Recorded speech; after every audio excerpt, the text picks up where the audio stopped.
तो champions trophy 2025 चल रही है। फर्स्ट राउंड ऑफ मैचेस हो चुके हैं। All the teams have played their first matches. आज से second round of matches start होने जा रहे हैं और आज सबसे बड़ा मैच है from a broadcaster point of view, audience point of view, and what has historically been the most viewed, most watched, most followed rivalry in cricket history, Pakistan versus India. बहुत ही इंपॉर्टेंट क्लैश है पाकिस्तान के लिए, तो ख़ास तौर पे इट्स अ डू और डाई मैच। जीतना पड़ेगा अगर टूर्नामेंट में रहना है, अपने टाइटल डिफेंड करना है, तो Pakistan has to win by all means against India today in Dubai. Before I come to the India Pakistan match, very quickly looking at जो बाकी मैचेस हुए हैं। जो सेकंड मैच है वो इंडिया और बांग्लादेश का हुआ था दुबई में, the same place where Pakistan will be facing them today as well. India काफ़ी कंट्रोल में था मैच के। I think for them by the end it was a comfortable win. बीच में थोड़ा सा, बिकॉज दुबई की पिच है, लो स्कोरिंग ट्रैक्स होते हैं, there not as explosive matches in Dubai, तो उस लिहाज से थोड़ा सा फंसा भी मैच बीच में मिडिल ओवर्स में। बांग्लादेश को भी इंडिया ने शुरू में 5 डाउन बहुत जल्दी कर लिया था, 35 for 5 थे, but then they were able to build a partnership together in the middle overs. And I think फिर 228 पर जाके उन्होंने टारगेट दिया था, 228 या 229, जो इंडिया ने फिर thanks to wonderful century by Shubman Gill. और शुरुआत में भी रोहित शर्मा ने भी, हालांकि इतना आसान नहीं था बैटिंग करना, he was able to think out of the box, play out of the box and get them off to a flyer. तो इंडिया ने फिर वो मैच 6 विकेटों से जीत लिया था। Coming to the third match, Afghanistan versus South Africa.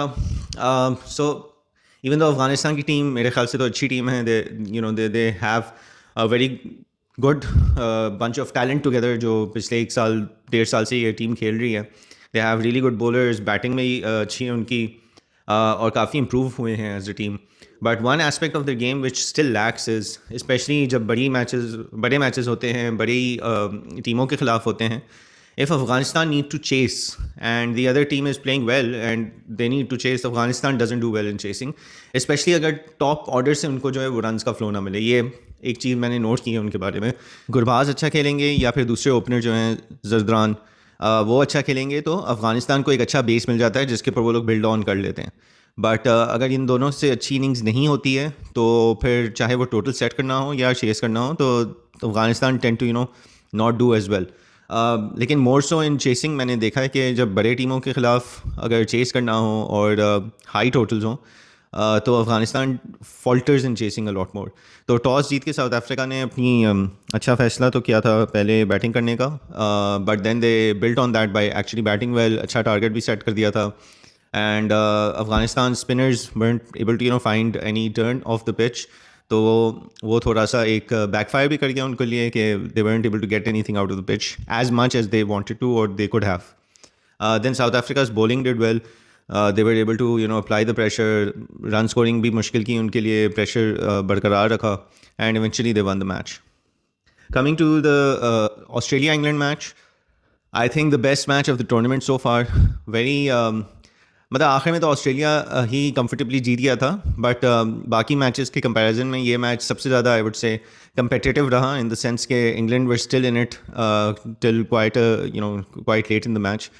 Run fest था लाहौर के, पहला मैच था चैम्पियंस ट्रॉफी का लाहौर में। It was a run fest. England posted 350 plus and then Australia chased it down with I think 10 or 15 balls to go. And what a wonderful century by Inglis, who made a crucial partnership with Carey, क्योंकि शुरू में विकेटें गिर गई थी Australia की, England ने काफ़ी अच्छे इनरोड्स बना भी लिए थे। And at one point, I think the win predictor was 80% or something in England's favor. And फिर वो एकदम से टर्न अराउंड होके जो है वो ऑस्ट्रेलिया की तरफ चले गया था, thanks to that partnership between Carey and Inglis. And then Inglis carried on, उनको बाद में सपोर्ट भी मिली, फिर आखिर में मैक्सवेल भी आए, वो भी उनके साथ खड़े हो गए till the end, and they were able to get the job done. So even without 4 or 5 of their first choice players, Australia looked a much better side than some of the other teams in the tournament. So that is good to see, in the sense कि Australia की आप structure को देखें, system को देखें, कितना strong है, that even a second choice squad, half of the players being second choice, have come and they've won a game in the end a little more comfortably than one would have imagined against England. And England, मेरे ख्याल से they would definitely be doing a game of lost chances, because this is a game which on paper they should have won. But anyway it was a good match, run fest. बहुत खुशी हुई लाहौर में crowds को भी देख के। बहुत अच्छी तादाद में आए थे to support the match, to support both the teams. Weekday था, अब थोड़ा सा मौसम भी चेंज हो रहा है। वीकडे था तो शाम और रात में ज़्यादा स्टेडियम फुल हो गया था as compared to the day time. But kudos to the fans also for coming and supporting cricket and making the Champions Trophy a good lively affair. चलिए जी, अब आते हैं इंडिया और पाकिस्तान के मैच में। मेरे ख्याल से तो पाकिस्तान टीम पिछले 3-4 साल से जैसे खेल रही है, जब अच्छे दिन भी थे तब भी जिस तरह खेलती थी, एक नर्व रैकिंग एक्सपीरियंस रहता है। एंड वो एक चीज़ वैसे इनबिल्ट हम पाकिस्तानी फैंस में आई थिंक अब हो जानी चाहिए कि होगा मैच इसी तरह होगा, उससे पहले इसी तरह बटरफ्लाइज इन द स्टमक होंगे, पैल्पिटेशंस होंगे। बट जाहिर है इंडिया वाला मैच होता है तो एक एडेड लेयर ऑफ प्रेशर और एडेड लेयर ऑफ एंग्जाइटी ज़रूर आता है। हमें आता है एज फैंस, तो आई एम श्योर प्लेयर्स को भी आता ही होगा। होगा क्या, आता है। And no matter how much any of them से कि जी it is just another normal match, जाहिर है वो तो यही कहेंगे, but it is not a normal match because there is a burden of expectations from both sides, from both sets of fans, Indian fans हो, Pakistani fans हो। history बहुत है, political history है, previous rivalry history है, players की histories हैं। so it is definitely a match with comes with a lot of baggage. Specifically talking about the match, Dubai में है, venue दुबई का है, so here we have had some success against India in the recent past, लेकिन वो दोनों जो success था वो दोनों T20s थे, so that's a very different format. और वो I think that was back in 2022 and 2021, तो उसमें भी थोड़ा टाइम गुजर गया है। And unfortunately ODIs as a format is not something, not one where we've had a lot of success against India in the recent past. जो हमारी पिछली आई थिंक 10 आउटिंग्स हैं उसमें से we only won against them twice, and the last win was actually in 2017 जो हमने champions trophy का final जीता था। तो हिस्टोरिकली रीसेंट मैचेस गाइड के लिहाज से तो it's not a really good look for Pakistan getting into the match. And अभी रीसेंट फॉर्म में भी अगर देख लें, जो ट्राई सीरीज़ भी है, चैम्पियंस ट्रॉफी का मैच भी, जो पहला मैच भी हमने खेला है, we haven't really played that well.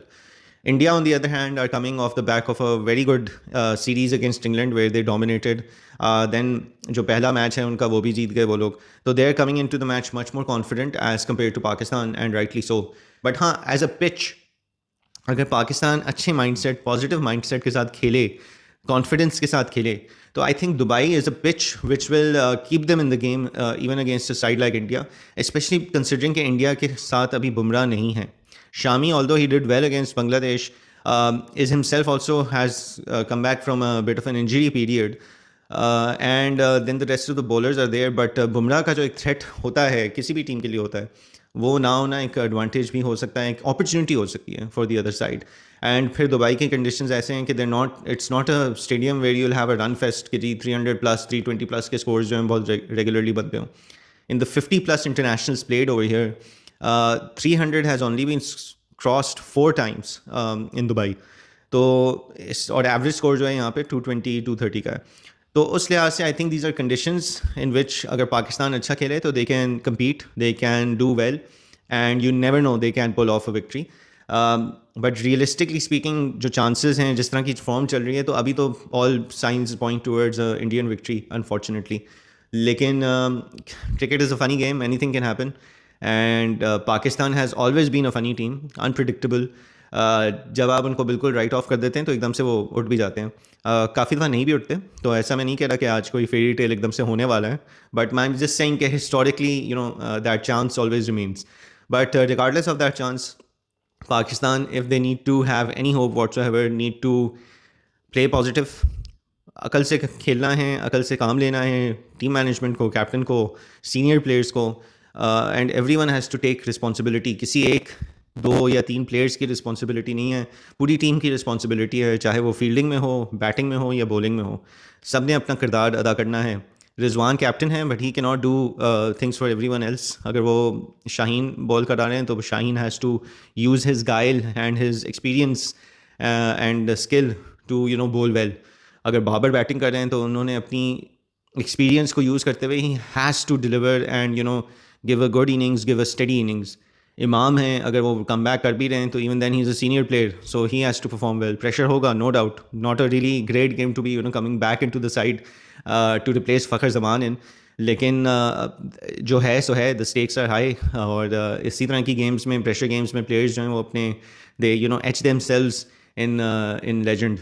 So let's see what happens. बहुत ज़रूरी मैच है पाकिस्तान के लिए.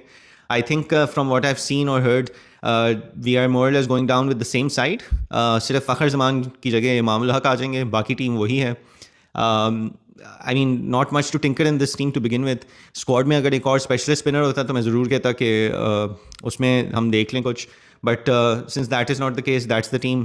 तो इसी टीम को सपोर्ट करेंगे and hopefully we can play well. थोड़ी देर में मैच शुरू होने वाला है. All the best to the team. अच्छा खेलें, लड़ के खेलें, तगड़ा खेलें, बाकी अल्लाह के हाथ में.